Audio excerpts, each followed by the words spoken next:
Everything Everywhere All at Once. Now, I know I'm quite late to the party with this one because, of course, the film was released back in May, and it's only a couple of days ago, when I actually first watched this film. And I just decided to watch it because I know it's had overwhelmingly positive reviews. It's got Oscar buzz and all of these things, so I thought now would be a good time to start watching it. So in terms of expectations going into this film, I knew that obviously it seemed like it was going to be a really good film. You know, the originality and the absurdity of everything that goes on within the film. That being said, I wasn't kind of thinking, you know what, just because other people have said it's good doesn't mean I think it will be. But I like films that kind of play with your mind in terms of, you know, something that's quite psychological and will just, you know, give you a thrill ride that you'll never forget. And having watched Everything Everywhere All at Once, it did all of those things. Now, Everything Everywhere All at Once tells the story of Evelyn, who is a Chinese-American immigrant, as she is trying to complete her tax audit, navigate a possible divorce, and avoid alienating daughter, Joy. She's also the last hope of the multiverse, tasked with fighting an evil entity threatening to destroy, well, everything. So the narrative flow of the film is very, very different and very unique and original to anything that I've really ever seen before. And it's structured into 3 different chapters, of course, Everything, Everywhere, and All at Once. The film itself is meta to the title because literally everything was everywhere all at once. And I think what I appreciated about a film like this, and why I'm even happier that it's had so much critical acclaim, and deservedly so, is because it's about as original as any film can get. And I think because we live in a world today where it's all, you know, comic book adaptations or remakes or sequels, there's not much original material, and film has been crying for years for things like this, and it's a beacon of light, really, that, you know, there are filmmakers out there who can think of unique ideas and very, very oblique storylines that do, you know, infest into certain themes and certain conventions to make the audience think and make the audience recollect and just to make them just enjoy themselves and go in for just a absolute thrill from start to finish. And that's exactly what we got with Everything Everywhere All at Once. And I think it showed the unlimited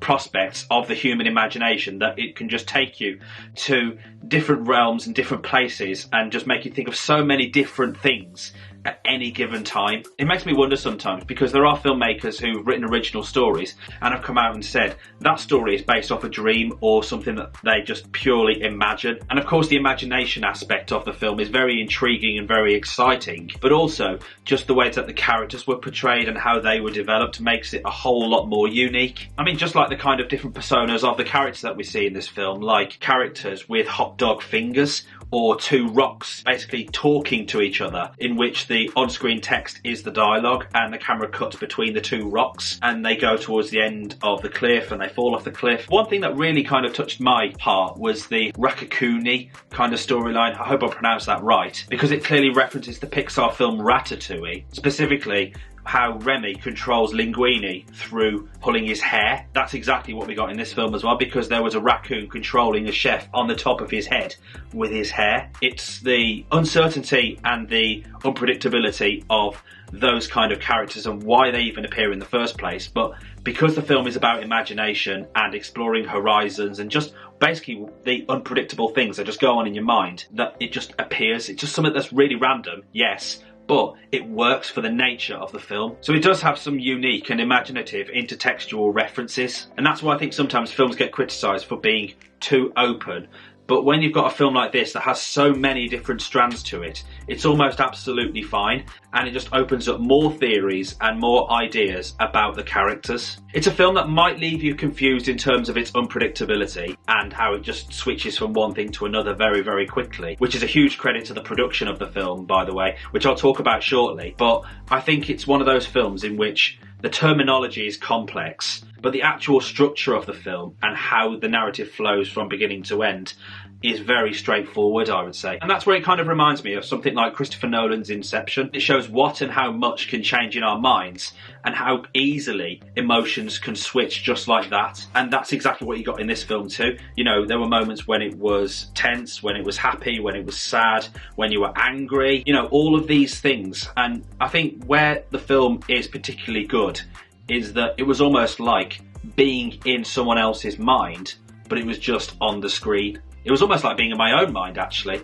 And Everything Everywhere All at Once was directed by a pair of filmmakers called the Daniels, who are namely Daniel Korn and Daniel Scheinert. And they're quite well known for making absurdist films, having previously done Swiss Army Man starring Paul Dano and Daniel Radcliffe. So I knew we were going to be in for something very unique and very strange, but not quite to this level where it's almost literally mind-blowing, where it's just constant from start to finish, where your jaw is just going to be on the floor. And in many ways, their approach to this film and their style kind of reminds me of the Duffer Brothers approach to Stranger Things on Netflix. And I'm not comparing the stories, I'm just saying like the ability to use their imagination and to just give us a story and develop these characters by using certain intertextual references to create something original. And given the critical acclaim of not just Stranger Things but also Everything Everywhere All at Once, it's, like I said earlier, a beacon of light and hope that there can be original content in film and television these days, rather than all these remakes, sequels and reboots. And Everything Everywhere All at Once was produced by Anthony and Joe Russo, who made the Avengers films Infinity War and Endgame.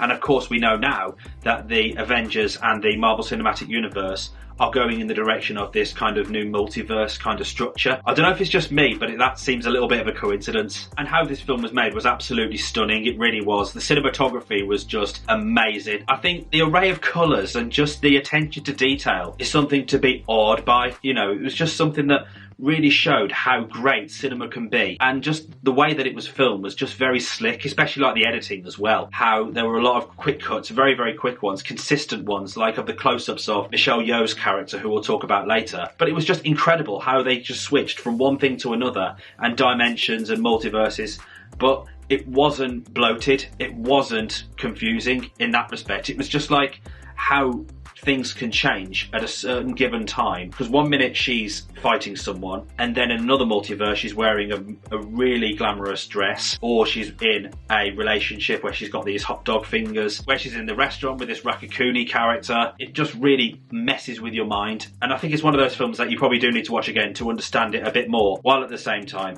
I'd happily watch it again anyway because of how good the film was. And it was clever how the film blended so many genres, from black comedy, science fiction and fantasy, animation, action and martial arts, and also horror and thriller. And in the leading role of Evelyn was veteran actor Michelle Yeoh, who is, I think, one of the most underrated actresses in Hollywood. She's absolutely brilliant, and she's very well known for having previously played characters in action films such as the James Bond film Tomorrow Never Dies, and also the Ang Lee martial arts film Crouching Tiger, Hidden Dragon. And I think Michelle Yeoh's performance in this was absolutely superb, and I thought she was someone who conveyed so many emotions, and that's what I think really was key to her performance, and she thoroughly deserves an Oscar nomination. I really hope she gets one because she deserves it. I mean, the performances as well from supporting characters like Stephanie Hsu as Joy, Kei-Hun Kwan as Waymond, and James Hone as Gong Gong were absolutely fantastic. They really were. And also Jamie Lee Curtis's performance in the film as well was very, very good. So overall, Everything Everywhere All at Once is a film that I don't think anybody has ever seen before and won't ever see again. It's one of those films where after you've watched it, your mind is either blown or your jaw is on the floor, or both. But it was absolutely brilliant, and it was just an absolute joy to watch. It was a thrill ride, it was intense, it was dramatic, it was funny, and it just had almost all the ingredients as to what makes a great film. It was that good, and it was something that was just an absolute eye-opener in terms of, you know, creating original stories that people do still love them, and that's what I think we need to celebrate: original content. I wouldn't be surprised in the future if it is a case study for film and media lessons, because of not just the story and the characters, but the production aspect of how it was filmed, how it was edited, the cinematography, etc. But yeah, it was absolutely fantastic, and I absolutely loved it, and I wish I'd watched it earlier, but I'm glad I have now before Oscar season gets underway. What did you think of Everything Everywhere All at Once? Were you just mind blown as well like I was, or did you find it a little bit strange and a bit too unusual? Let me know in the comments below, and as always, if you did go on to enjoy this video, then please hit the like button and subscribe for more, and have a notification bell ticked so you're notified when I upload a new video, and I'll catch you in the next one. Take care, everybody.